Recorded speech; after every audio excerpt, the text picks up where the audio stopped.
प्रश्नावली 4.6 में आव्यूह का अनुप्रयोग है और इससे हम समीकरणों के हल निकालना सीखेंगे। इस प्रश्नावली में जो शब्द आए हुए हैं या जो मेथड प्रयोग हो रही है वो हम एक एक करके देखेंगे। समीकरण निकाय क्या होता है? समीकरण निकाय संगत और असंगत समीकरण निकाय क्या होता है? किसी समीकरण निकाय के संगत और असंगत समीकरण निकाय होने की जांच कैसे करते हैं? यहाँ पर हम 3 पार्ट्स देखेंगे। तो पहले समीकरण निकाय देखते हैं। यह समीकरणों का एक ग्रुप होता है जिसमें अज्ञात राशियों या चर राशियों के जो भी मान आते हैं उस सभी समीकरणों को जो उस ग्रुप में शामिल है सबको संतुष्ट करते हैं। यह एक समीकरण निकाय दिया हुआ है। यहाँ पर x का अगर कोई मान आ जाता है, y का आ जाता है तो वो दोनों समीकरण के लिए होगा, यानी पूरे समीकरण निकाय के लिए होगा, समीकरण ग्रुप के लिए होगा। दूसरा, संगत और असंगत समीकरण निकाय क्या होता है? किसी समीकरण निकाय में अज्ञात राशियों के मान अगर निकाले जा सकते हैं तो वो संगत समीकरण निकाय है। अगर नहीं निकाले जा सकते हैं, ज्ञात नहीं किया जा सकते हैं, तो वो असंगत समीकरण निकाय होता है। तीसरा, किसी समीकरण निकाय के संगत और असंगत समीकरण निकाय होने की जांच कैसे करते हैं? वैसे तो कई मेथड हैं, लेकिन आव्यूह विधि से जब समीकरण हल करते हैं तो समीकरण निकाय में जो वेरिएबल्स हैं, अज्ञात राशियां हैं, उनके गुणांकों का आव्यूह बनाते हैं। जैसे हम यहाँ पर आव्यूह बना लें इसके गुणांकों का ए नाम से, तो यहाँ ध्यान रखें x और y ये क्रम होना चाहिए। जिस क्रम में एक समीकरण हुआ उसी क्रम में सारे समीकरण होने चाहिए। जैसे यहाँ पर y होता तो हम y यहाँ पर x करते, यहाँ y करते। अभी तो यहाँ x है और यहाँ पर y है।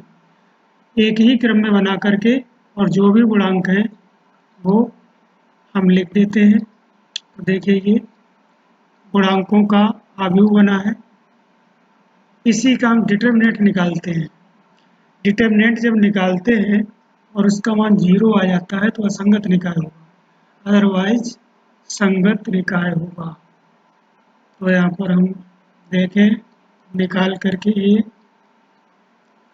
3 एकम 3 -4 मतलब -1 आएगा और ये बराबर नहीं 0 है, अतः ये संगत निकाय है। मतलब हम x और y के मान निकाल सकते हैं जो दिए गए सभी समीकरणों को संतुष्ट करेंगे।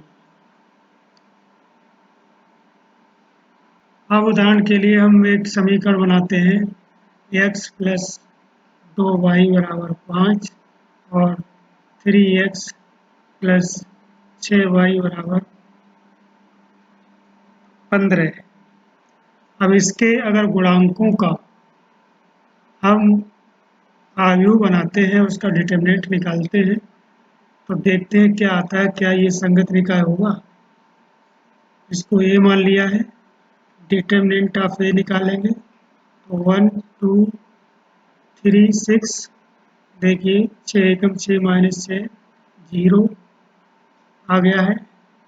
मतलब अगर डिटरमिनेंट का मान 0 आया है तो समीकरण निकाय का कोई हल नहीं है, अर्थात असंगत समीकरण निकाय है। तो ये 3 पार्ट हमने देखे हैं। अगले पार्ट में हम देखेंगे कि आव्यूह विधि से समीकरणों को हल कैसे करते हैं। आव्यूह विधि से समीकरण निकाय को कैसे हल करते हैं? यह एक समीकरण निकाय है। आव्यूह विधि से हम कैसे हल करेंगे हम उदाहरण से भी देखेंगे। पहले नियम देख लेते हैं। सबसे पहले दी गई अज्ञात राशियों को समान क्रम में रखकर समीकरण बनाते हैं। ये समान क्रम में ही है, अगर नहीं होते तो हम रख लेते हैं। तीन अवयवों का निर्माण करते हैं। अज्ञात राशियों के गुणांकों का अवयव, फिर अज्ञात राशियों का अवयव और समीकरण के नियत पदों का अवयव। जैसे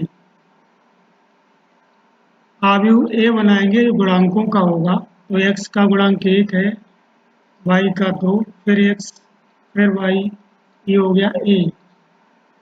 अब x जो बनाते हैं वो अवयव किस कोटि का होना चाहिए ये भी देखते हैं। ये देखिए 2y 2 कोटि का है।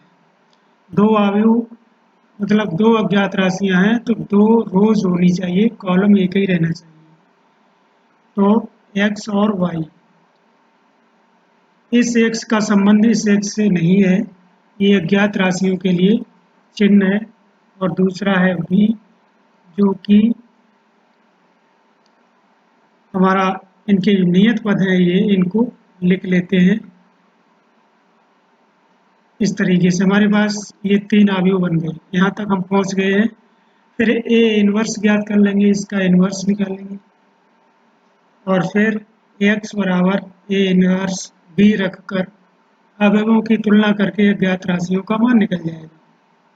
उदाहरण के लिए चलिए हम इसका ए इनवर्स निकाल लेते हैं पहले, फिर हम देखेंगे कि हम कैसे हल करेंगे। पहले हम प्लस माइनस माइनस प्लस इस तरीके से लिख देंगे तो ये जल्दी हो जाएगा। फिर इसका रो और कॉलम छुपा देंगे, इसका रो और कॉलम ये 3 आ जाएगा, फिर इसका रो कॉलम ये 2, ऐसे ही ये, फिर ये 2 आएगा। कुल मिलाकर के ये करेंगे तो 1 आएगा। मतलब हमारे पास ये आ गया है ए आई जे, मतलब सेकंडों से निर्मित अवयव। अब एडजॉइंट ऑफ ए निकालेंगे तो इसका ट्रांसपोज कर देंगे, सीधा ही करेंगे इसको। 3 माइनस 2 और माइनस 2 1, ये जॉइंट मिल गया है। डिटर्मिनेंट ऑफ ए निकालेंगे, यहीं पर निकाल लेते हैं क्योंकि बहुत शॉर्ट में निकालना है जिससे कि समझ में आए। 3 एकम 3 माइनस 4 यानी कि -1। चलिए हम इनवर्स निकाल लेते हैं।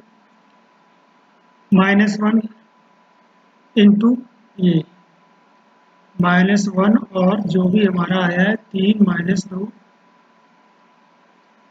और -2 1, कुल मिलाकर के ए इनवर्स हमारे पास आया है वो है -3 2 2 और -1। हमारे पास ये ए इनवर्स आ गया है, बी हमारे पास पहले ही से है, एक्स ये है, तो x बराबर ए इनवर्स बी, हम जानते हैं कि x बराबर ए इनवर्स बी, ये रखना है। तो यहाँ पर x और y, ए इनवर्स हमारा है -3 और 2 और 2 और -1, b का मान है 2 और 3। सिंपली गुणा कर देंगे, तुलना करेंगे बाद में। देखिए -3 गुणा 2 6, माइनस का 6 और प्लस का 6 और 6, ऐसे ही 4 दूनी 4 -3, कुल मिलाकर ये आया 0 और 1। अब देखिए हमारा जो ये एक तो ये मैट्रिक्स है, ये है, पहले गुणा चेक कर लेते हैं एक बार। -3 दूनी 6 माइनस के और प्लस से और 4 प्लस -3 यानी कि 1। अब देखिए हमारे पास x y बराबर आ गया है 0 और 1। संगत अवयवों की तुलना करेंगे तो इसका मतलब x बराबर 0 और y बराबर क्या आ गया 1। देखिए इसको सेटिस्फाई कर रहा है, x बराबर 0 रखिए, y बराबर 1 रखिए, देखिए सेटिस्फाई हो रहा है 2 एकम 2। इसको करो ये भी आएगा 0 + 3 बराबर 3। तो कुल मिलाकर के ये एक सिंपल सी मेथड बताई है जिसमें विभिन्न स्टेप आपकी समझ में आ जाएंगे। समीकरण दिया हो तो उसको पहले क्रम से जरूर रखते हैं, क्रम बहुत जरूरी है। देखिए एग्जाम्पल के लिए x plus Y plus Z बराबर 7 है। यहाँ पर देखिए, यहाँ पर y बराबर 3 है और माइनस जेड प्लस एक्स बराबर है 2 सपोज। अब देखिए इसका हम कैसे बनाएंगे। पहली बात तो ये है, हमने कहा अज्ञात राशियों को क्रम में रखकर बनाते हैं समीकरण। तो अज्ञात राशियां यहाँ पे 3 है, तो हर समीकरण में 3 अज्ञात राशियां अवश्य होनी चाहिए। अगर कम है तो उन्हें पूरे करिए, 0 गुणांक लगा के पूरा हो सकता है। जैसे इसमें 3 है, इसमें एक ही है, तो हम इसको क्या करेंगे, 0x plus Y plus 0z बराबर -3 रखेंगे। देखिए अभी आ गया है। दूसरा, इसमें y गायब है और x इधर होना चाहिए, x plus Y 0y minus Z बराबर 2। अब हमारे 3 हो गए हैं। देखिए x y z। अब हम इनको अरेंज करके आराम से लिख सकते हैं। तो कैसे लिखेंगे, x plus Y plus Z बराबर 7 और इसका 0x plus Y plus 0z बराबर -3। ऐसे ही x plus 0y, x plus 0 into Y minus Z बराबर 2। देखिए ए बना सकते हैं हम। ए कैसे बनेगा, एक मैट्रिक्स होगा ए, यहीं पे देख लेते हैं,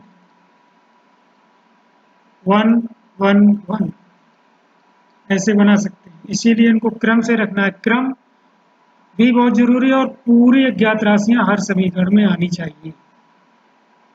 0 1 0 और 1 0 माइनस 1। ये देखो ए बन गया है। जब हम बी बनाएंगे तो यहाँ से बी भी बना सकते हैं। देखिए 7 और -3 और 2, ये बी बन गया। एक्स जब बनाएंगे तो कैसे बनाएंगे, एक्स बराबर देखिए एक्स वाई जेड। ध्यान रहे इधर से गिनते हैं एक्स वाई जेड, ऐसा यहाँ से लिखते हैं। जो पहले होता है वो पहले ऊपर आता है। बस ये अगर ध्यान है तो हर सवाल सही हो जाएगा।